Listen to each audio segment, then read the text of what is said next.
Bom dia, boa tarde, boa noite, boa madrugada para quem tá, assim como eu tô também, aqui na luta, né? E, gente, nossa penúltima aula dessas monitorias sobre sistema endócrino. E por que a capa do sistema endócrino tá tão diferente? Porque o sistema endócrino fala sobre os hormônios. E como eu sempre venho falando a vocês, os hormônios, eles são os mandantes, eles são os comandantes do nosso corpo. Os hormônios, eles são mensageiros químicos, que são produzidas por glândulas do sistema endócrino. Então, o sistema endócrino trabalha com glândulas, essas glândulas vão soltar elas vão produzir esses hormônios, esses mensageiros para o resto do corpo todo. Esses hormônios são liberados na corrente sanguínea e atuam em órgãos e tecidos alvos. O que é que eles fazem? Eles regulam funções essenciais, como o nosso crescimento, metabolismo, reprodução e equilíbrio do corpo, que a gente chama de homeostase, a famosa homeostase. Isso aqui estava no slide, tá? Do professor Patrick. E eu trouxe ele e um resuminho em miúdos do que é que esse texto está falando. O texto está falando assim: as várias funções do organismo devem ser capazes de responder de forma coordenada e apropriada às diversas modificações físicas e químicas, provenientes de dentro ou fora do organismo. Os sistemas nervoso e endócrino são estudados em separado, porém atuam de forma integrada na regulação do metabolismo. No primeiro, a comunicação através de neurotransmissores, que vocês lembram, né, que são os do sistema nervoso. Alguns deles, como noradrenalina, acetilcolina, serotonina, cobrem uma curtíssima fenda sináptica existente nos neurônios. No segundo, o sistema endócrino, agem mensageiros químicos denominados hormônios, que são sintetizados e armazenados nas glândulas endócrinas e prontos para serem liberados na corrente circulatória pelo processo de exocitose, quando requeridos. Então, corrente circulatória, corrente sanguínea, exocitose, a glândula liberando esses hormônios para o sangue. Uma vez na corrente sanguínea circulatória, os hormônios podem atingir células-alvos distantes e a retenção e a absorção são dependentes de receptores específicos com alta afinidade, localizados na superfície da membrana plasmática da célula ou no núcleo celular. Eles são moduladores de reações enzimáticas no metabolismo, participando de funções específicas no crescimento celular, tissular ou metabolismo. Resumindo esse textão em miúdos, toda ação tem uma reação adequada no corpo. Essa é a lei básica da vida, mas a gente está falando do corpo. O sistema nervoso e endócrino trabalham juntos na regulação do organismo. O sistema nervoso. Os neurotransmissores agem em uma região mais focalizada, limitada à fenda sináptica dos neurônios. Vocês lembram, né? Que quando era para um neurotransmissor agir, aqui tinha um final de neurônio, aqui tinha o início de outro, e os neurotransmissores vinham de lá para cá. Isso é um espaço bem pequeno. Quando a gente está falando do corpo todo precisar de uma reação, a gente precisa de mensageiros maiores, né, que trabalham numa área maior. E aí temos o sistema endócrino. Hormônios são sintetizados e armazenados nas glândulas e, quando necessário, são liberados na corrente sanguínea e vão de lá até o órgão que precisa desse hormônio. A diferença entre neurotransmissores e hormônios é que os hormônios podem atingir células-alvo distantes e a sua adesão ou retenção nas células vai depender da afinidade com que os receptores da membrana específicos na membrana celular. Ou seja, um hormônio que tem formato X ou melhor, formato bolinha, só vai entrar numa célula que tem receptor que encaixa essa bolinha. Um hormônio que tem formato quadrado não vai entrar nesse receptor, porque não é para ele. Então, vai depender da afinidade que os receptores da membrana têm nas células. As glândulas, né, que eu coloquei aqui, a base militar, é onde guardam os hormônios. As glândulas são estruturas feitas para a produção e liberação de substâncias que podem ser lançadas no sangue, em cavidades do corpo e na superfície terrestre. Então, as glândulas, elas não são só de hormônios. Temos aqui 3 tipos de glândulas. As endócrinas, é por isso que a gente chama de sistema endócrino, porque as endócrinas, elas liberam seus produtos diretamente no sangue. E esses produtos são o quê? Hormônios. Então, as glândulas endócrinas, elas trabalham com hormônios e esses hormônios vão para o sangue. Isso é básico. Temos as glândulas exócrinas, que liberam secreções para fora do corpo. É só lembrar, exo, fora, endo, dentro. Então, exócrinas, as secreções vão para fora do corpo ou para cavidades. Um exemplo para fora do corpo, suor. As glândulas sudoríparas que estão na nossa pele liberam suor para fora do corpo. E para cavidades, a gente tem as salivares. A saliva ela é secretada na cavidade bucal. E temos as mistas. Elas possuem função endócrina e exócrina ao mesmo tempo. Um exemplo, o pâncreas, os testículos e os ovários, que é um assunto daqui para frente. Mas vocês se lembram, né, em sistema digestório, que o pâncreas, ele libera vários sucos para dentro do intestino. Só que o pâncreas também libera hormônios para o corpo. Então, as glândulas guardam os hormônios, então ela é a nossa base militar. As glândulas, as células do tecido glandular secretam substâncias que podem ser utilizadas por outra parte do corpo ou eliminadas por organismo. Então, as glândulas, elas são as nossas torneirinhas. Essa piadinha eu não fiz com nenhuma foto, mas as glândulas são as torneirinhas do nosso corpo. As glândulas podem ser... Aqui eu botei para reforçar, né? As glândulas são endócrinas, exócrinas ou mistas. As endócrinas não apresentam canal para eliminação das secreções e são eliminadas diretamente no sangue. Por exemplo, a glândula da tireoide, que é uma das glândulas endócrinas de hormônios, né? Que a gente vai ver já já. Temos as exócrinas, que apresentam canal que elimina as secreções para fora do corpo ou para cavidades internas dos órgãos, como as sudoríparas e as salivares. E mistas, que apresentam canais que eliminam secreções para fora do corpo e também diretamente no sangue. É o caso do pâncreas, por exemplo. Esse aqui eu coloquei para reforçar. E temos aqui, uma glândula exócrina. Essa aqui, por exemplo, uma glândula sudorípara. Ela tá aqui a pele e aí ela vai começar a soltar suor para fora do corpo. E não tem, né, nada aqui é a parte externa. E as endócrinas. A gente tem aqui a glândula e ela vai simplesmente, ela vai simplesmente entrando dentro a glândula é isso tudo, no caso, né? E aqui é a corrente sanguínea. Os hormônios simplesmente vão ser liberados para a corrente sanguínea e vão para o resto do corpo. Tá nesse formato circular só para ficar mais fácil de entender. Mas aí são os capilares do nosso sangue, né? E os hormônios entrando. Isso numa endócrina. Do mesmo jeito aqui.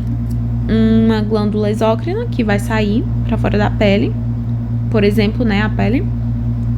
E temos as glândulas endócrinas. Aqui tem tipo uma glândula, que é uma célula que vai secretar esses hormônios. E aqui um capilar sanguíneo que vai circulando o sangue, né? E aí essas glândulas vão soltando hormônios dentro desses capilares. Prosseguindo, os hormônios. Aí aqui o motivo de eu ter colocado tudo isso. Os hormônios são mensageiros químicos produzidos por glândulas. Eles são liberados na corrente sanguínea e atuam em órgãos e tecidos alvos. Eu repeti. Por quê? Porque agora que a gente explicou que são glândulas e como é o sistema endócrino, então fica mais fácil de entender. Os hormônios são mensageiros. Aqui, ó. O hormônio estimula uma célula-alvo a produzir uma proteína. Proteína que vai fazer alguma coisa.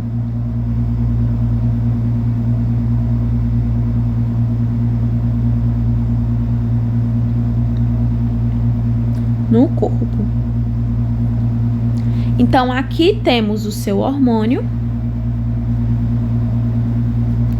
mandando a célula-alvo fazer alguma coisa.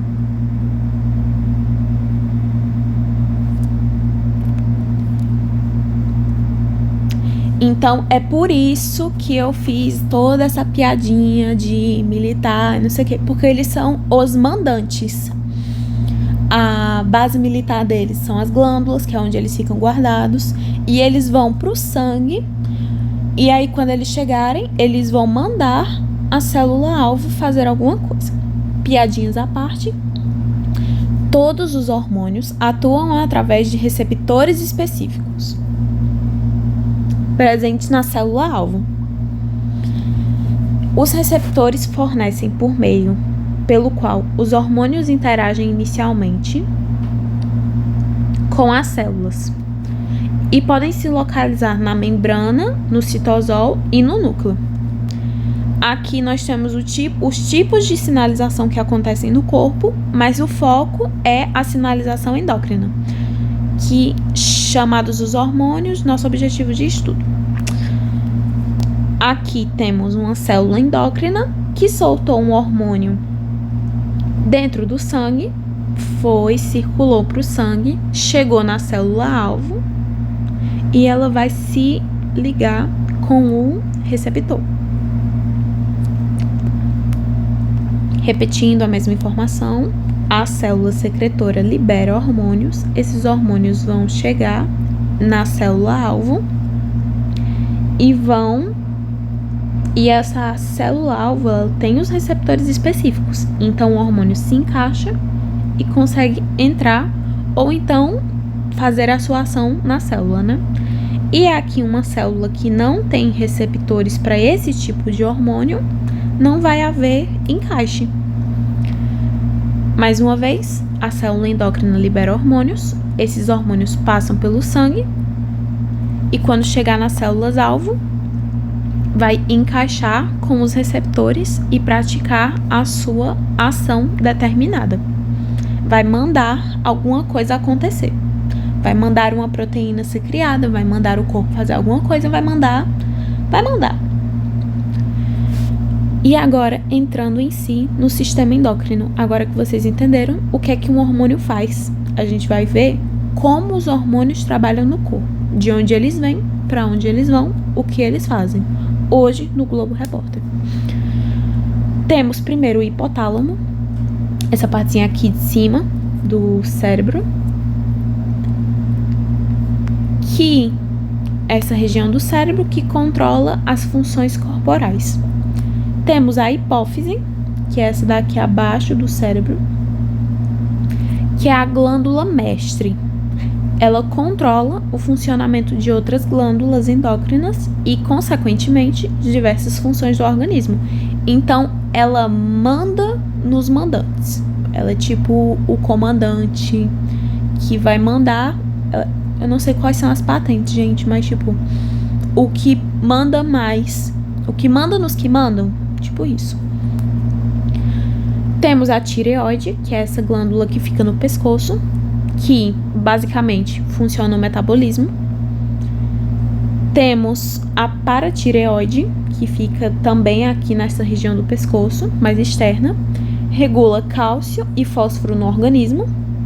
Temos o pâncreas, aqui embaixo do estômago, que trabalha no metabolismo da glicose, ou seja, na quebra dela. Temos as suprarrenais, que ficam acima dos rins, que também trabalham no metabolismo, trabalham na pressão arterial e na resposta do corpo ao estresse. E temos as gônadas. O bonequinho aqui tem as duas gônadas, os dois órgãos reprodutores. E temos as gônadas femininas, que são os ovários. E temos as gônadas masculinas, que são os testículos, que trabalham na produção de gametas e características sexuais. Então, se você for tentar decorar bem por cima o que cada glândula endócrina faz, esse é o slide. Lembrete, apesar de serem protagonistas, não são esses os únicos locais do corpo que produzem hormônios. Por exemplo, adipócitos.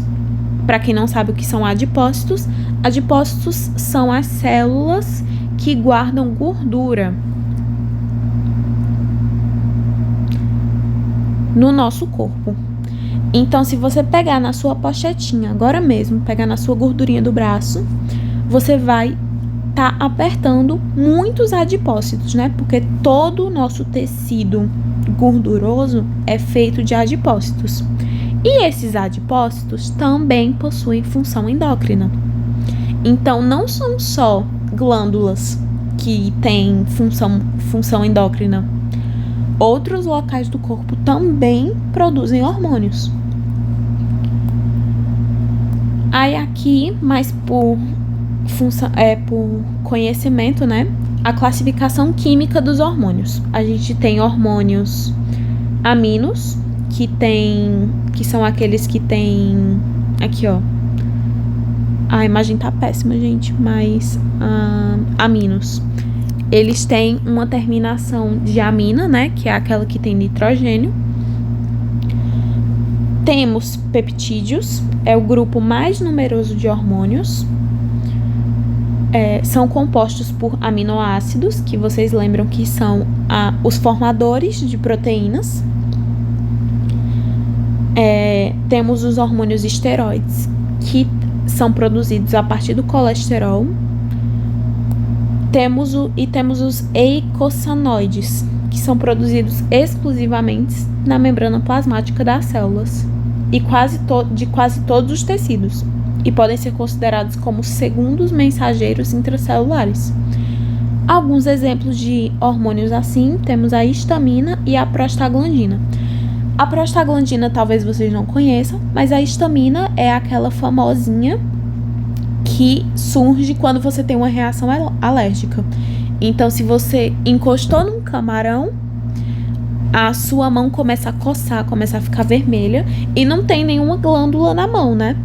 Então, o que está sendo produzido na mão? Histamina, que quem está produzindo são as células. E isso é um tipo de hormônio. E aí, só lembrando aqui, só mostrando aqui por cima, os peptídeos, que são formados por aminoácidos. Ó, gente, aqui, cada bolinha dessa é um aminoácido. Então, quando eu demonstro aquelas várias bolinhas juntas formando uma proteína, é literal. Várias bolinhas, que são aminoácidos, formando um hormônio peptídeo. Então, hormônios peptídeos, proteínas, hormônios esteroides, gorduras. Eles são formados de colesterol, né? Que é um tipo de lipídio. E tem as aminas, que são de proteína. A secreção hormonal pode obedecer estímulos, estabelecendo ciclos ou ritmos de vários tipos. Ritmo circadiano, que é o de dia e de noite, ultradiano, horas, e circalunar, mensal. Alguns hormônios não entram na circulação sanguínea, mas podem ir até células-alvo por difusão passiva, como algumas prostaglandinas. Eu vou trocar a prostaglandina por histamina, que fica mais fácil de vocês entenderem. Mas alguns hormônios não entram na circulação sanguínea, mas podem ir até células-alvo por difusão passiva. Então, na membrana da célula, a membrana começa a soltar histamina, e essa histamina não precisa entrar no sangue para mandar uma célula fazer alguma coisa. Ela mesma já está ali. Então, ela vai entrar na célula próxima, ou então nos tecidos da célula, nas células de tecidos, né? E enviar sinais de que tá coçando, tá doendo. Isso é uma coisa que vocês vão ver mais em patologia. Mas o hormônio não precisou entrar no sangue para isso. Os hormônios esteroides são transportados pelo sangue mediante a proteínas específicas. Isso limita sua difusão através dos tecidos, mas os protege da degradação enzimática. Por que os esteroides estão juntos de proteínas? Porque, não sei se vocês lembram, a bioquímica que vocês estudaram, esteroides, gordura não se dá bem com água. Então, tem chance dele acabar sendo degradado no sangue. E os hormônios devem estar nessa forma livre para poderem entrar nas células alvos, tendo um equilíbrio na forma livre e na forma unida. Nenhum hormônio é produzido por acaso. Os hormônios, eles precisam de um estímulo. Então, se o corpo está em falta de alguma coisa, o hormônio vai ser produzido para mandar essa falta ser suprida. Então, o nosso corpo não cria hormônios por criar. Esses hormônios, eles são produzidos por algum motivo. E, voltando aqui para esse início, explicando, ritmo circadiano. Um hormônio, por exemplo, que é produzido no ritmo circadiano, melatonina. Quando a gente tá com sono, quando dá aquela boca da noite, que a gente começa a se cansar, isso, né, considerando que você tem um ritmo de sono, um ciclo de sono constante. Quando dá naquela boca da noite, ou então nem isso, você está num ambiente escuro, numa posição confortável, uma temperatura mais fria, o nosso corpo, ele começa a produzir melatonina por causa do ritmo circadiano. Então, o nosso corpo é acostumado com o dia e a noite, o claro e o escuro, o quente e o frio. Então, essas coisas fazem com que, considerando que quando a noite chega, o nosso corpo começa a produzir melatonina porque está na hora de dormir. Então, isso trabalha com o ritmo circadiano. Temos o ultradiano, que trabalha com horas. Então, aquele horário do dia em que você vai para academia, o seu metabolismo fica mais ativo. Então, durante as horas que você está treinando, seu metabolismo está acelerado. E isso tem a ver com o trabalho de alguns hormônios, né? Não só um, mas aqueles que estão trabalhando no metabolismo estão trabalhando por essas horas. E o circa lunar, o mais básico de todos, que trabalha no mensal, né? Lunar por causa das fases da lua, que geralmente duram um mês.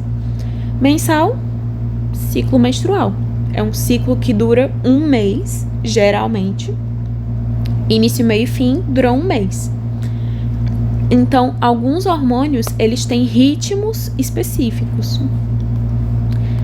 Aí, voltando aqui, a ação hormonal. Existem 2 tipos de mecanismo para a ação hormonal. Tem os hormônios. Tem os hormônios que têm receptores na membrana, atuam sobre receptores localizados na superfície da membrana plasmática das células-alvo, que são onde os hormônios vão agir para que alguma coisa aconteça.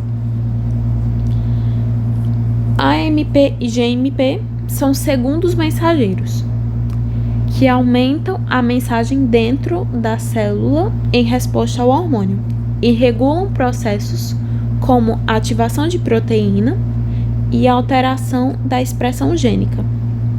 Os hormônios com receptores de membrana têm a resposta mais rápida. Eles atuam geralmente de forma livre no sangue. E algum exemplo deles, hormônios peptídicos. E temos hormônios com receptores intracelulares, que são os hormônios nucleares. Eles atravessam a membrana plasmática e alcançam o núcleo da célula. Eles alteram diretamente a transcrição dos genes específicos, porque eu não sei se vocês lembram, O núcleo da célula, ele tem função de armazenar o DNA. Então, quando uma membrana ela tem função nuclear, ela entra no núcleo, então ela vai atuar diretamente no gene daquela célula. Ela vai fazer alguma coisa com o gene daquela célula. Depende o que ela vai fazer, mas ela vai mandar acontecer alguma coisa lá. Ela vai mandar produzir alguma proteína que vai ajudar nesse gene, que vai ativar alguma coisa. Ela vai mandar alguma coisa dentro do núcleo, ou seja, com o gene. E a ação dela é um pouco mais lenta. Eles são transportados ligados à proteína plasmática do sangue e exemplos esteroides. Por que essa parte que os nucleares são esteroides e os membranais são peptídicos? Porque, revisão, vocês lembram que a membrana plasmática ela é feita de uma bicamada lipídica. Então, ela é feita de lipídios. Aí, aqui, ó, atravessam a membrana plasmática. Se atravessa a membrana plasmática direto, é porque tem afinidade com essa membrana lipídica. Então, se tem afinidade com a membrana lipídica, também é um lipídio. Por isso que são os hormônios esteroides, né? Que são aqueles que são feitos de esteróis, que são colesteróis, né? Que são lipídicos. Então, eles entram diretamente na membrana sem precisar de ajuda. E eles são transportados no sangue, ligados à proteína, por causa daquele negócio que eu tinha explicado mais cedo, para que ela não seja degradada. Enquanto isso, os hormônios peptídicos são transportados de forma livre no sangue, porque eles não vão sofrer degradação, né? Não correm esse risco. E na membrana, eles precisam e eles têm receptores na membrana, porque eles não passam pela membrana lipídica, porque eles são hidrossolúveis, né? Eles são amigos da água. E amigo do meu amigo é meu inimigo, é tipo isso. Então, eles precisam de receptores que vão estar aqui na membrana para que eles consigam ser ativados dentro da célula. Aí temos aqui, ó. Eu vou deixar isso aqui da bicamada lipídica. Um vaso sanguíneo que está liberando hormônios. A gente tem aqui um hormônio esteroide. Esse hormônio esteroide vai passar diretamente pela membrana, porque ele é lipídico. E lá ele vai encontrar um receptor citoplasmático, um receptor que está dentro do citoplasma, que é essa aguinha aqui, que está dentro da célula. E com esse receptor, ele tem acesso, ele tem o passe para entrar dentro do núcleo. Então, um hormônio de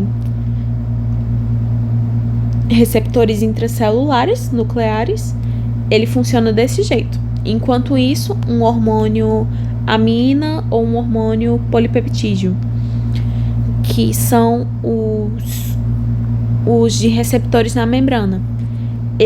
Para ele entrar na célula, ele vai precisar se ligar a um receptor. Depois que ele se ligar a esse receptor, não é que ele vai entrar na célula, mas ele vai fazer com que esse receptor ative segundo mensageiro. Esse segundo mensageiro vai fazer com que alterações aconteçam. Então, o hormônio vai mandar a célula fazer alguma coisa de fora. O hormônio vai mandar o receptor mandar alguma coisa acontecer. Então, ele não atua diretamente. Não é que ele entra dentro da célula. Eu expliquei meio errado. Ele não entra dentro da célula. Ele ativa o receptor a fazer alguma coisa. Esse receptor manda a célula fazer alguma coisa. Aí temos aqui, quando é lipossolúvel, ou seja, é aqueles que têm receptor dentro da célula. O hormônio chega no receptor, o receptor manda esse sinal, esse receptor que fica na membrana, né? E acontece alguma coisa. O hidrossolúvel. Gente, tá errado isso aqui. Tá errado isso aqui, ignora. E aqui esse espaço em branco para eu recapitular a memória de vocês. Então, aqui o nosso desenho bonitinho, que eu não sei se vocês lembram, um desenho que eu fiz na aula de sistema digestório. Só para exemplificar para vocês fazerem uma associação. A gastrina, o hormônio gastrina, vai entrar diretamente no estômago.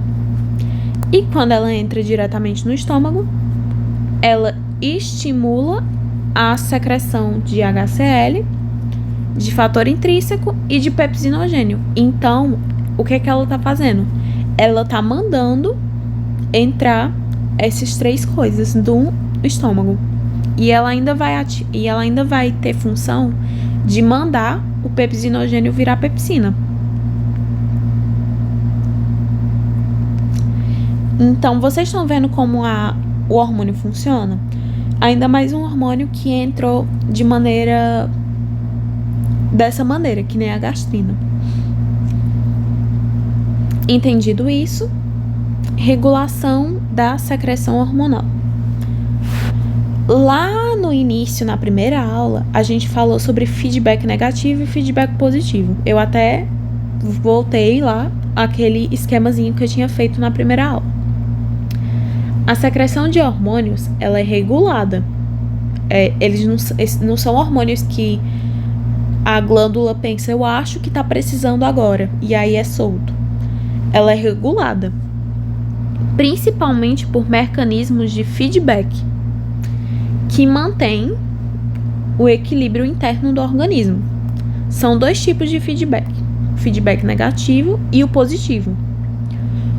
O mais comum é o feedback negativo, que inibe a produção hormonal quando os níveis já estão adequados, evitando excesso. E o feedback positivo estimula ainda mais a produção hormonal, geralmente em situações específicas e pontuais, como parto e ovulação. O que isso quer dizer? Vamos pegar um exemplo aqui. A gente tem o hipotálamo e tem a tireoide. O hipotálamo, spoiler, que a gente vai ver já já, o hipotálamo, ele manda hormônios para a hipófise e a hipófise manda hormônios para tireoide. Os hormônios da hipófise fazem com que haja produção de hormônios na tireoide. Então, é um hormônio que manda a glândula produzir algum hormônio. E aí, vai parar no sangue. Então, no sangue tem vários hormônios sendo criados e esses hormônios vão circulando. Quando esses hormônios passam o sangue, né, vai circulando por tudo isso. Então, quando esse sangue cheio de hormônios que foram criados pela tireoide, quando chegarem na hipófise, a hipófise vai entender que tem muitos hormônios sendo criados. Os hormônios que estimularam a tireoide e os hormônios que foram criados pela tireoide. Então, quando esse sangue cheio de hormônios criados pela tireoide chegar na hipófise, a hipófise vai entender que tem hormônio suficiente e que não precisa criar mais agora.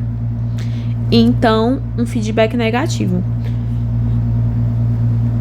inibe a produção hormonal quando os níveis já estão adequados, evitando excesso. Então, a hipófise entende que tem hormônio feito pela tireoide suficiente e vai mandar E ela vai começar a parar de produzir hormônios que são os hormônios que mandam a tireoide fazer hormônios. Ficou meio confuso, mas vocês vão entender melhor. E lembrando, temos aqui a homeostase, e aí aconteceu um estímulo que gera uma alteração. E aí a resposta do feedback positivo é necessário um fator externo para interromper, e o feedback negativo se opõe a um estímulo inicial. Então, ela para. Então, o hormônio, vamos supor que o estímulo inicial é que tem muito hormônio da tireoide no sangue. Então, a hipófise vai dar um feedback negativo, né? Que vai se opor. Vai mandar parar a tireoide de soltar hormônios. E só para vocês não ficarem sem entender, o feedback positivo. A gente tem um hormônio que é o hormônio que faz o útero contrair na hora do parto. E aí, esse hormônio foi produzido, vai para o útero e contração. Então, conforme o útero continue precisando desse hormônio para contrair, esse hormônio vai continuar sendo feito, sem parar. E isso é um feedback positivo. Então, o próprio hormônio vai ficar mandando ele ser produzido num ciclo. É necessário um fator externo para interromper. Que fator externo é esse? O bebê saiu.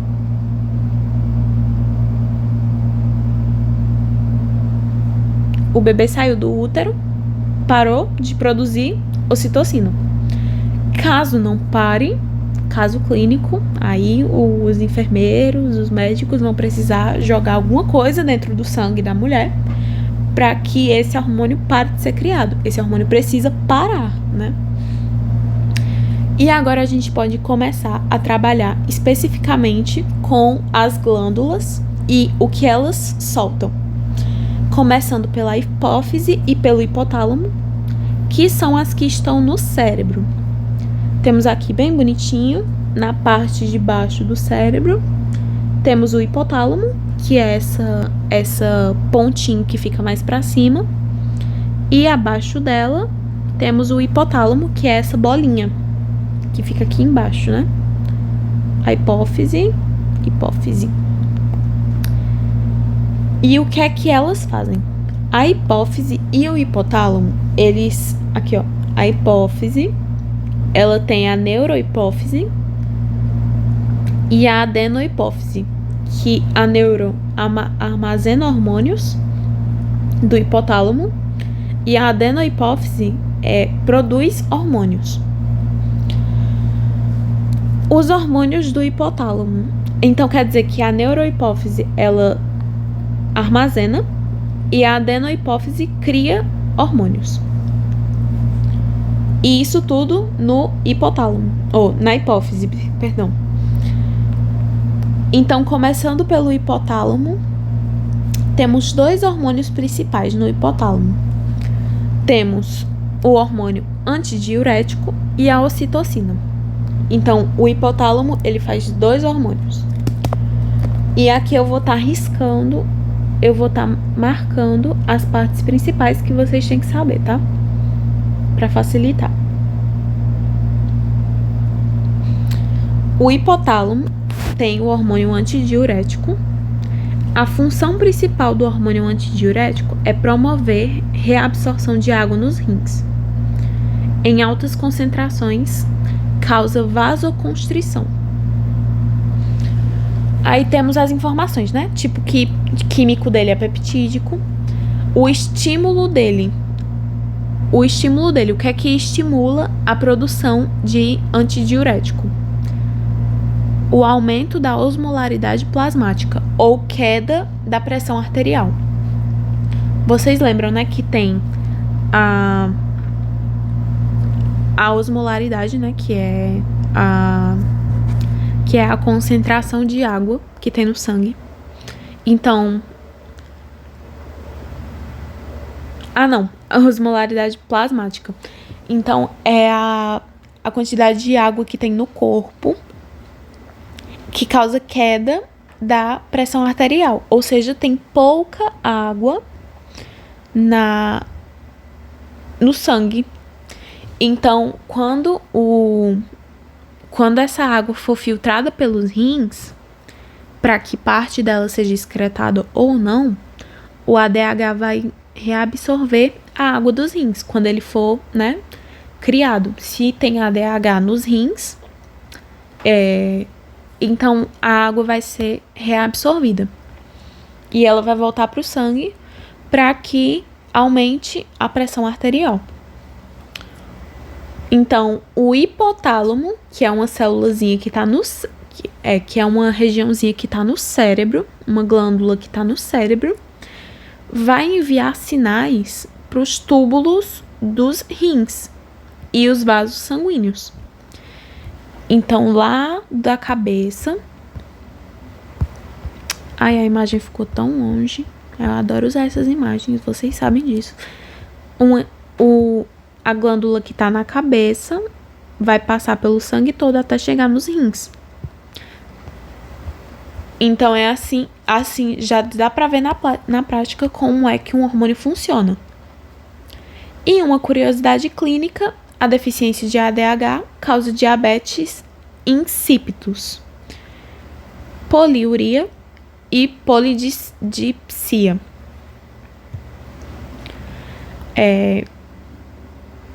Então, as partes principais, essas 3, né, que eu marquei. E também no hipotálamo, aí as funções do ADH. Reabsorção de água nos rins, atua nos túbulos coletores dos néfrons, promovendo reabsorção de água para o sangue, reduzindo o volume da urina, é o efeito antidiurético, né? Então, da urina, o volume foi reduzido. No sangue, o volume aumentou. Também tem função de conservar a água corporal, né? Manter o equilíbrio hídrico do organismo, evitando desidratação, aumentar a concentração da urina. Então, se tem pouca água, a urina não está diluída, ela está concentrada. Especialmente em situações de pouca ingestão de água. Porque se a gente bebe pouca água, pode reparar que a urina fica mais amarela, porque tem pouca água diluindo. E regulação da pressão arterial em altas concentrações causa vasoconstrição, que é a contração de vasos sanguíneos, para que ocorra elevação da pressão arterial. Então, se a gente diminui o tamanho do vaso sanguíneo, a gente não vai precisar de tanta água lá dentro. E isso em si já regula a pressão arterial. E tem resposta à osmolaridade do sangue. Quando a osmolaridade, que é a concentração dos solutos, que seria a urina, do sangue aumenta, ou seja, as coisas que estão imersas dentro da água do sangue, o ADH é liberado para reter água e diluir os solutos. Então, se o sangue está muito cheio de coisa, ADH vai ser liberado. ADH vai ser liberado para que água dilua tudo isso. Assim eu acho que fica mais fácil de entender. E temos o outro... a participação em situações de estresse. Pode ser liberado em grandes quantidades para manter a pressão e o volume sanguíneo. Aqueles casos de fuga ou luta, você não vai sentir vontade de fazer xixi numa hora dessas, né? Você tá correndo de desespero. Então, ADH é liberado para manter a pressão estável naquele momento. Depois sua pressão cai, depois que tudo volta ao normal, que você se acalma, a pressão é a primeira a cair. E aí, continuando, no hipotálamo também temos a ocitocina. A função principal da ocitocina é estimular ejeção do leite e contrações uterinas no parto. A galera costuma chamar a ocitocina de hormônio do amor. Só que ela é hormônio do amor materno. Ela estimula o vínculo afetivo e comportamentos sociais associada à criação de laços entre mãe e o bebê, que é o hormônio do apego. Também está envolvida em empatia, confiança e conexões sociais, mas geralmente ela está associada à mãe e o bebê. E as contrações uterinas. Lembra que eu tinha dito que é um hormônio que faz com que o hormônio contraia na hora do parto? Hormônio que faz com que o útero contraia na hora do parto é a ocitocina. Então, uma glândula que está no cérebro vai induzir as contrações uterinas do parto. E também estimula a ejeção do leite. Não confunda ejeção com produção. Quem vai produzir o leite é outro hormônio. Quem vai estimular esse leite sair do peito é a ocitocina. Então, o que é que estimula a produção de ocitocina, né? A sucção mamária ou distensão do colo do útero, que é um reflexo um reflexo que o corpo faz quando o bebê vai nascer, que distende o colo do útero, aumenta ele, que é para o bebê conseguir passar. E com essa distensão é liberado ocitocina para que agora que o buraco, meio que a porta está aberta, o útero comece a contrair para esse bebê sair. Os órgãos-alvo, como já tinha dito, as glândulas do peito, as glândulas mamárias e o útero, dependendo do que ele vai fazer, né? E uma curiosidade clínica é que ela é usada clinicamente para induzir o parto ou controlar hemorragias pós-parto. Então, dá para aplicarem ocitocina sintética, uma ocitocina criada dentro da mulher. Eles vão aplicar na mulher para induzir o parto, quando tiver muito complicada a situação. Funções da ocitocina: contrações uterinas, ejeção do leite, e também é um hormônio ligado ao orgasmo e o prazer sexual. Ela é liberada durante o orgasmo, promovendo sensação de prazer e fortalecimento do vínculo. E também está ligado à redução do estresse. A ocitocina está ligado à calmaria. Ele é um calmante natural, ajudando a reduzir os níveis de cortisol e em situações de contato físico e afeto. Então, hipotálamo, temos ADH, que é o que vai trabalhar nos rins para que ocorra reabsorção de água, e ocitocina, que estimula ejeção do leite e contrações uterinas. O mais importante eu vou deixar... Esse aqui é o mais importante, né, gente?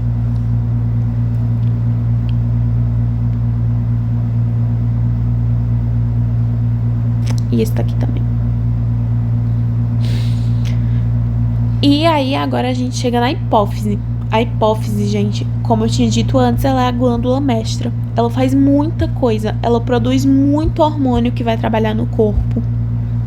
Hormônios que vão fazer com que outros hormônios sejam produzidos. Então, pesado. Começando pelo hormônio luteinizante. A função principal do LH é estimular ovulação e formação do corpo lúteo, estimulando e também estimular a produção de testosterona nos testículos. Então, o LH, ele vai trabalhar nos órgãos sexuais, ovulação e corpo lúteo, que é do gameta feminino, né, que é do óvulo. E também na testosterona nos testículos, que são masculinos. Os órgãos-alvos, como eu havia dito, os ovários e os testículos. E o tempo de ação dela, médio, horas, como eu havia dito, né, porque depende do momento que ela vai ser produzida ou não. Por exemplo, ela faz com que ocorra ovulação. E a ovulação, ela dura 48 horas só. Curiosidade clínica: alterações nos níveis podem indicar disfunções reprodutivas. E isso também pode estar ligado à infertilidade. E temos o hormônio FSH, o hormônio folículo estimulante. A função dela: estimular o crescimento e maturação de folículos ovarianos e estimula espermatogênese. Então, o FSH vai fazer o quê? Fazer com que gametas são o quê? São espermatozoides e ovários, ou e óvulos, que são aqueles que vão gerar fecundação no início de uma gravidez. Então, quem faz com que esses gametas, né, os espermatozoides e os óvulos sejam amadurecidos, com que eles cresçam saudáveis, quem vai fazer isso é o FSH. A maturação de folículos ovarianos, os óvulos, e estimula espermatogênese, que é a formação de esperma. Os órgãos-alvos deles, os ovários e os testículos, da mesma forma. E curiosidades clínicas: alterações desse hormônio podem causar infertilidade e disfunções menstruais. Então, às vezes, quando a gente vai ver o que é que tem de errado com a fertilidade e disfunções menstruais de uma pessoa, a gente pode ver a quantidade de FSH que tem no sangue dela. Às vezes pode estar alterado e isso mesmo já vai dar pra gente um diagnóstico. E aqui outro resuminho. Nas mulheres, o LH estimula a ovulação, promove formação do corpo lúteo e estimula a produção de progesterona, que é outro hormônio. Então, um hormônio, já temos aqui o primeiro exemplo de um hormônio que vai criar outro. E nos homens, aumenta a produção de testosterona. E o FSH estimula o crescimento e amadurecimento dos folículos ovarianos e na produção de estrogênio. E nos homens, estimula a produção de espermatozoides. E aqui nós temos o início, um spoilerzinho do que a gente vai ver em ciclo menstrual, que é só para vocês entenderem. Temos aqui o LH e o FSH. Quando a gente chegar aqui no dia 14, pode ver que o LH teve um pico gigantesco. E o FSH também está tendo um pico. E o que é que vai acontecer? Ovulação.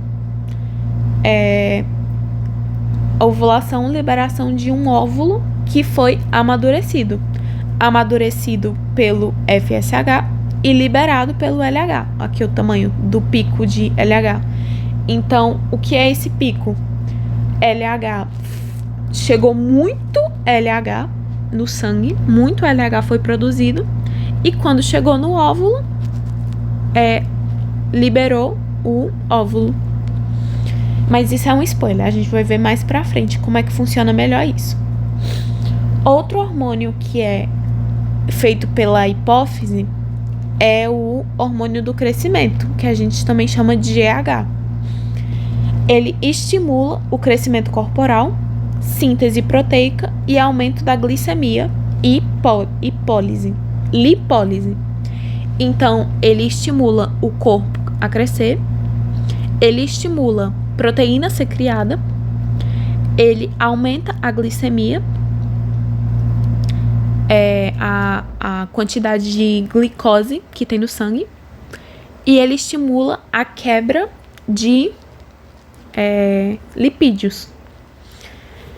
Os órgãos-alvo dele são o fígado, por causa da glicemia, os ossos, por crescimento, os músculos, por crescimento e síntese proteica, e tecidos em geral.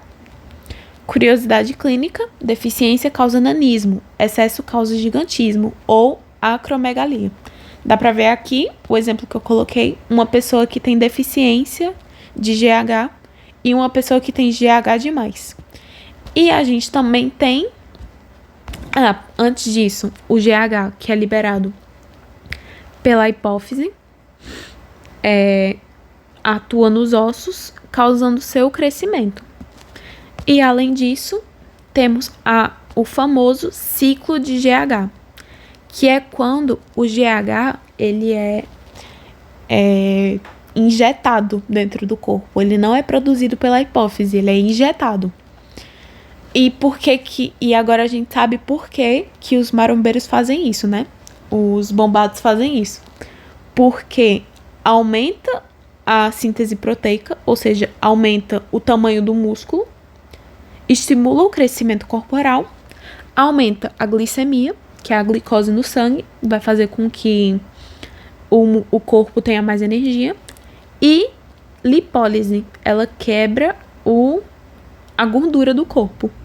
Então é por isso que muitos marombeiros utilizam GH. Os benefícios do GH para musculação: aumento da síntese de proteínas, promovendo o crescimento muscular, estimulação da lipólise, ajudando na queima de gordura, melhoria e recuperação muscular após os treinos, porque quando você treina, você quebra os músculos, né? E aí o GH vai fazer com que a recuperação desses músculos seja mais fácil. Aumento da densidade mineral óssea, vai deixar os ossos mais resistentes para a gente treinar bem forte. E possível melhora na resistência e performance atlética. Isso está relacionado com as poses que eles fazem e com o jeito e com a ação, né, dos exercícios, mais força para fazer os exercícios. Se algum atleta que não for de musculação usar a GH, é para ter mais energia, mais performance, né? E aqui, da mesma forma, mostrando os mesmos benefícios, né? Então agora a gente sabe por que os marombeiros geralmente usam GH.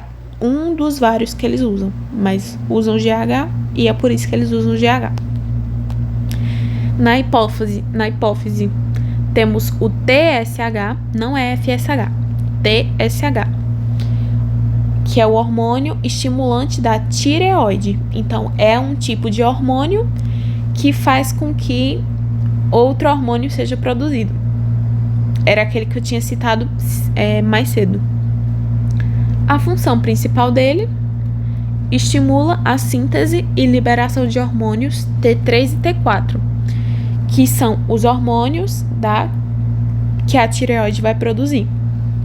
Então, ele estimula a tireoide a produzir T3 e T4. E a regulação dele, né? A regulação do TSH acontece pela quantidade de T3 e T4 que tem no sangue. Eu havia dito anteriormente e vou repetir agora para vocês entenderem melhor. Muito T3 e T4 é produzido pela tireoide, porque a hipófise mandou o TSH e o TSH mandou o T3 e T4 serem produzidos. E agora muito T3 e T4 foi produzido e chegou no sangue.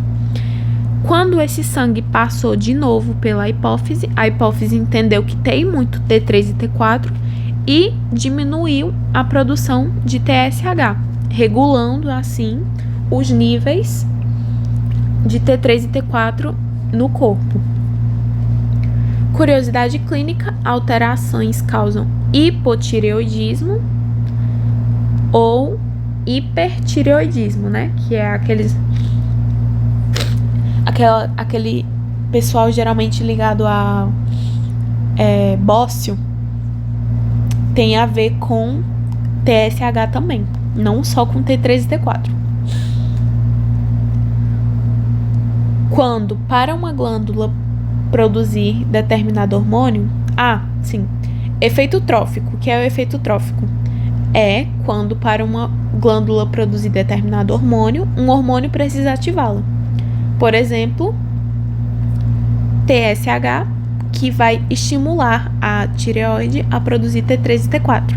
Então, isso que eu tinha explicado, né, de um hormônio que manda outro hormônio ser produzido, se chama efeito trófico. Outro hormônio da hipófise, o ACTH, que é o hormônio adrenocorticotrófico. A função principal dele é estimular a produção e liberação de corticosteroides, principalmente o cortisol. Então, de maneira fácil, o ACTH estimula a produção e liberação de cortisol. O órgão-alvo dele é o córtex adrenal. Adrenal é rins. Então, o órgão-alvo dele é aquela área endócrina do rim. E a regulação dele é cortisol. Tem cortisol demais, então o ACTH vai ser diminuído. Tem cortisol de menos, ACTH vai ser produzido. Curiosidade clínica: excesso pode causar síndrome de Cushing. Deficiência pode causar doença de Addison. E como aqui é só uma curiosidade, quem tiver essa curiosidade pode pesquisar. E temos aqui um anúncio. Começar o ano com estresse? Não. ACTH. Exame que indica estresse, inflamações, pressão arterial e imunidade. Então, o ACTH, ele está ligado com esses fatores, porque o cortisol está ligado com esses fatores. A gente vai ver isso já já. Na hipófise também temos a prolactina, que tem função de estimular a produção de leite. Então, quem faz a produção de leite é a prolactina. Quem libera esse leite é a ocitocina. Muito bem, tá prestando atenção. Se não tiver, volta agora. Estímulo para a secreção. Sucção, de novo. O bebê começa a fazer o ato de sucção. Então, a ocitocina vai ejetar esse leite e a prolactina vai fazer com que mais leite seja produzido. O órgão-alvo dele, as glândulas mamárias, obviamente. E, curiosidade, níveis elevados podem causar galatorreia e infertilidade. Aí você dá uma pesquisada. Então, lembrando, ocitocina, ejeção do leite. Prolactina, produção. É só lembrar do pró e do lac. Pró, produção, lactina, lactose, leite. Lembrei. E aqui nós temos um belo resumo de tudo que a hipófise faz. Então, realmente, né, gente, dá pra chamar a hipófise de glândula mestra.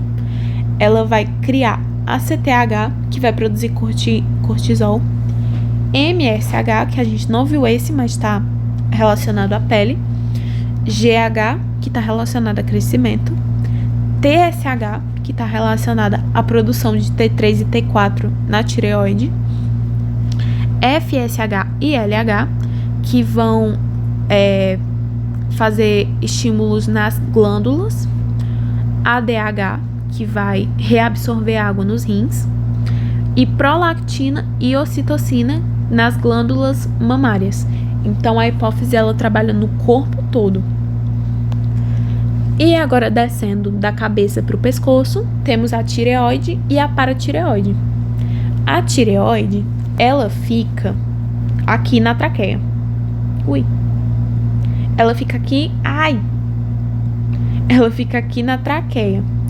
E depois da traqueia, a gente tem uma camada de pele. E acima dessa camada de pele, a gente tem a paratireoide. Então, um fica mais interno e o outro fica mais externo. Mas ambas estão localizadas aqui na área do pescoço.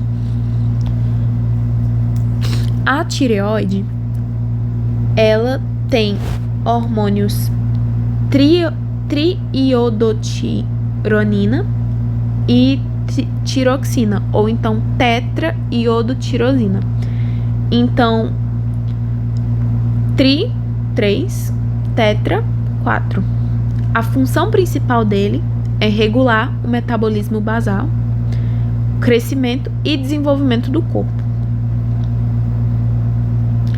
O estímulo para a secreção dele é o estímulo de TSH, da hipófise, anterior, a hipófise que a gente tinha visto, né? E os órgãos dele, praticamente todas as células do corpo, todas as células que realizam metabolismo.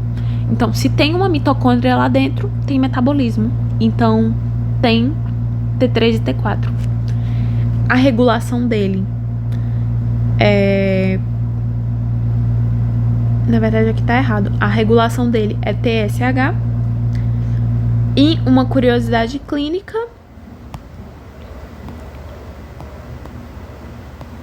Eu não coloquei, que inferno.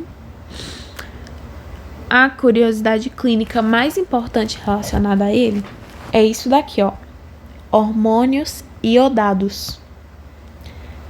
E triiodo e tetraiodotirosina. Então, tem iodo nesses hormônios.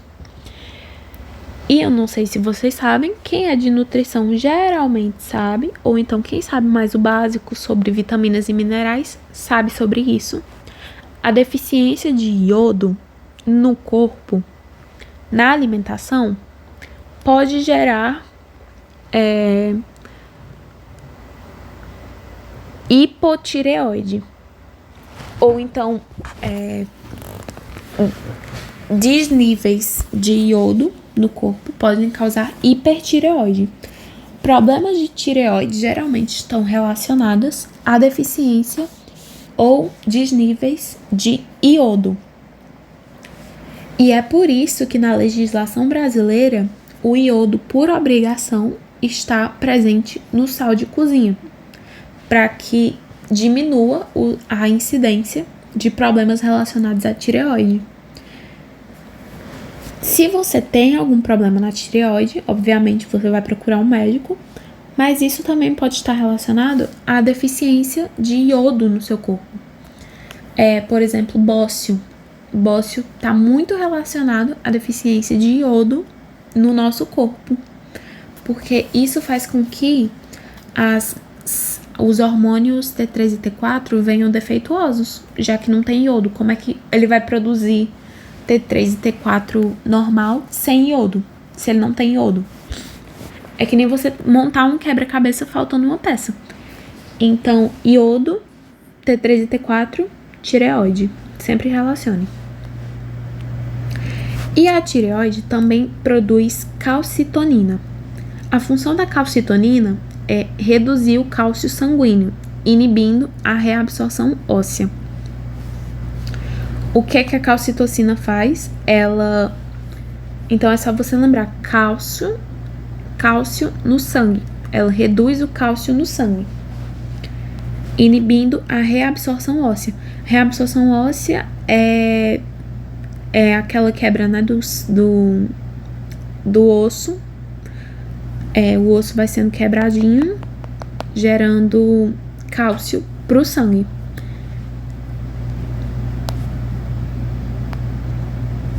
E temos a paratireoide. A tireoide faz calcitocina e a paratireoide faz paratormônio.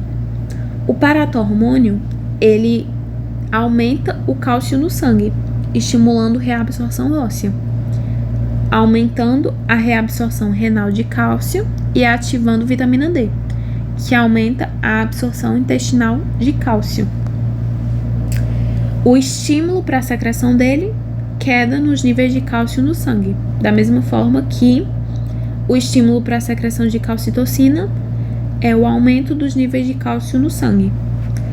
E o órgão-alvo dele são células nos ossos chamadas osteoclastos, que elas quebram o osso. Gente, eu falo quebra, mas não significa que ela tá literalmente quebrando o seu osso no meio. Ela tá degradando o osso para que a gente consiga tirar o cálcio dele e jogar no sangue.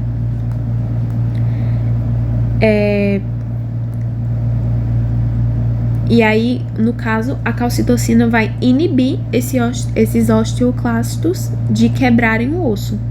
Vai mandar eles pararem, para que o cálcio no sangue seja reduzido.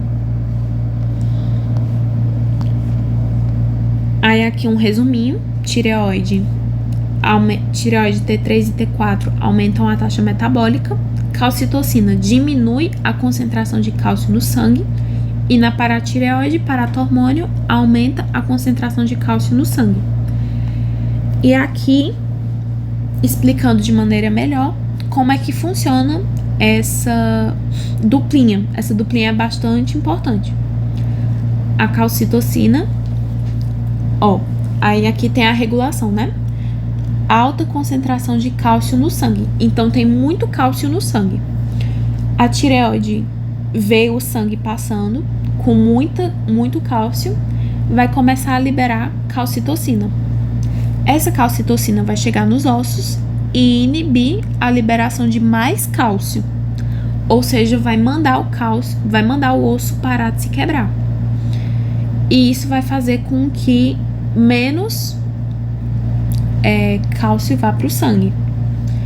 Já quando temos baixa concentração de cálcio no sangue, a paratireoide vai mandar paratormônio,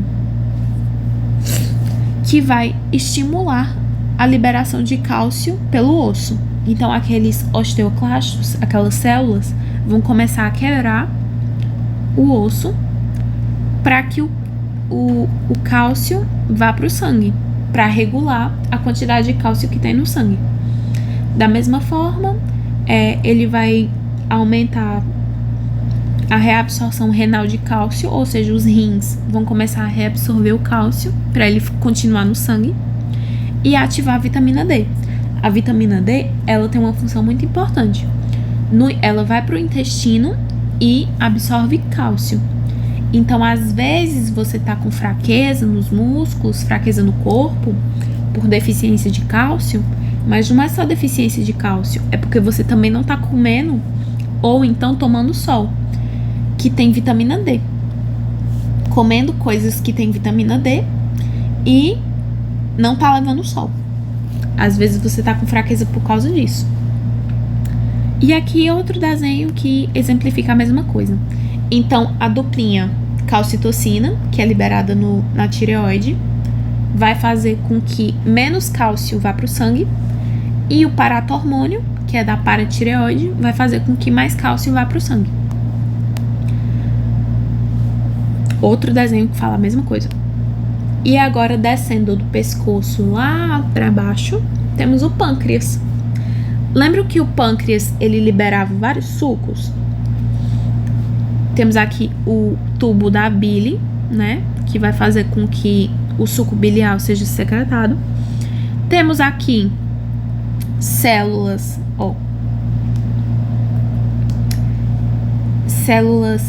tubos que vão liberar sucos digestivos. Aquele suco pancreático, por exemplo, são liberados por esses tubos. Mas a gente também tem essas célulazinhas aqui, que são células endócrinas do pâncreas. E o que é que elas fazem?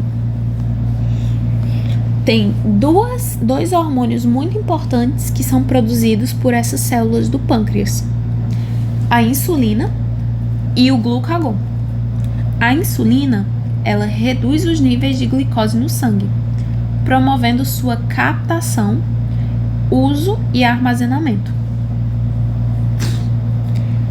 Onde é que ela atua? No fígado, nos músculos e no tecido adiposo, que é a que vai capturar glicose.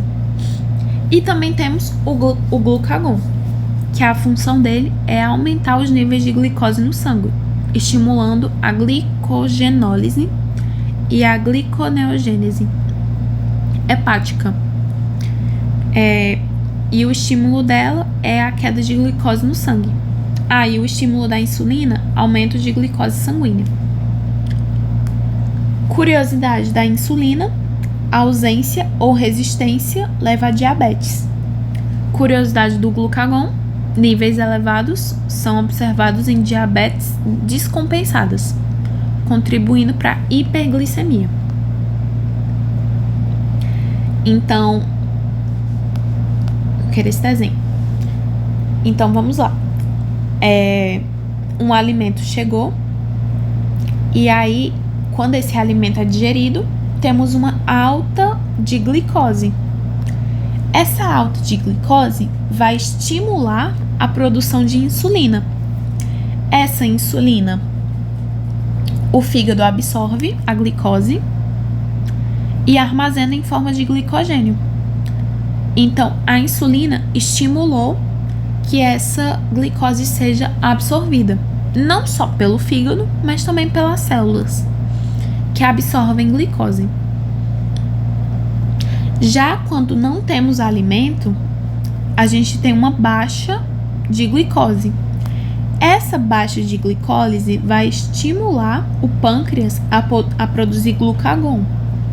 Esse glucagon vai fazer com que o fígado comece a quebrar aquele glicogênio que ele tinha armazenado e liberar glicose no sangue. Voltando aqui para cima. Quando a glicose está alta no sangue, é liberado insulina, que promove a captação, o uso e armazenamento de glicose nas células. Tem muita glicose no sangue, insulina é liberada para levar essa glicose para as células. Quando tem pouca glicose no sangue, glucagon é liberado para estimular a liberação de glicose. E a quebra, né? A quebra da glicose que está armazenada no fígado. Aí temos aqui, gente, muito importante. Muita gente acha que a insulina carrega a glicose para dentro das células. Ela abraça, a insulina abraça a glicose e entra na célula junto com ela. A insulina não carrega a glicose para dentro da célula, como as pessoas costumam achar. Lembre-se, hormônios estimulam a produção de proteína. Então, a insulina, ela se liga, o que acontece na verdade, né? A insulina se liga ao receptor da célula, ativando a produção proteica. Essa proteína que vai permitir a entrada de glicose nas células. Vocês lembram que coisas que não entram pela membrana precisam de uma proteína para entrar? A gente não tem nenhuma proteína que produz glicose no momento. Só que aí a gente tem um receptor. E aí a insulina chega aqui nesse receptor e esse receptor vai criar uma proteína que vai fazer com que a glicose possa entrar. Já ficou torto, mas vai fazer com que a glicose possa entrar. Então, lembrados, hormônios estimulam a produção de proteínas. Ele não carrega a glicose para dentro da célula. E isso faz com que a insulina se ligue ao receptor da célula, ativando a produção de proteína que vai permitir a entrada da glicose nas células. Outro lembrete muito importante para vocês é a diabetes. A mellitus pode ser tipo 1 ou tipo 2. E isso vai causar 2 tipos de deficiências na insulina. A primeira, a diabetes tipo 1, o pâncreas não produz insulina. Ou então produz uma insulina que não tem receptividade com o receptor da membrana. Isso vai fazer com que a glicose continue não entrando na célula, porque a insulina ou ela não existe, ou ela não ativa o receptor. Já a diabetes tipo 2, a célula criou resistência à ação da insulina nos receptores. Então, a insulina já perturbou tanto esse receptor que quando ela, principalmente para pessoas, por exemplo, eu sou de nutrição, tá? É por isso que eu faço essas comparações. Quando tem uma pessoa obesa que come muita glicose, e aí a insulina tem que estar lá o tempo todo jogando essa glicose dentro da célula, o tempo todo. Ela tá perturbando receptor o tempo inteiro.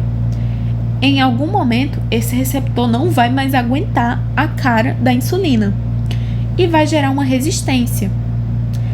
E aí, o que vai acontecer? Ela vai começar a ignorar a insulina. Então, a insulina, ela se ativa com o receptor, só que o receptor criou resistência a ela, não aguenta mais ela, ignora ela. Então, a resistência à ação da insulina. Então, o receptor vai começar a ignorar a insulina. E se o receptor ignorar a insulina, aí não, a célula não cria proteínas que vão deixar a glicose entrar. Se ela não cria essas proteínas que vão deixar a glicose entrar, a glicose continua no sangue. E isso gera diabetes tipo 2. Diabetes tipo 1, o pâncreas não produz insulina. Diabetes tipo 2, a célula criou resistência à ação da insulina nos receptores. Isso aqui eu já expliquei. E um resumo: pâncreas, insulina, diminuição da concentração de glicose, glucagon, aumenta a concentração de glicose no sangue. E aí nós temos a suprarrenal, que a gente vai ver agora. As adrenais. São glândulas que estão acima do rim. Temos o rim e temos aqui a glândula. Na glândula, a gente tem a parte do córtex, que é essa região aqui, e temos a parte da medula, que é essa região mais interna. E isso vai gerar hormônios diferentes. Os hormônios que são produzidos no córtex, que é essa região mais externa. Temos o cortisol e a aldosterona. O cortisol, ele aumenta a glicemia. Ele mobiliza ácidos graxos e ele tem efeito anti-inflamatório e imunossupressor. O que é que isso tem a ver com estresse? Todas essas funções aí que a gente viu agora que o cortisol faz estão ligadas a estresse físico do corpo. Geralmente por jejum prolongado e é estimulado por ACTH.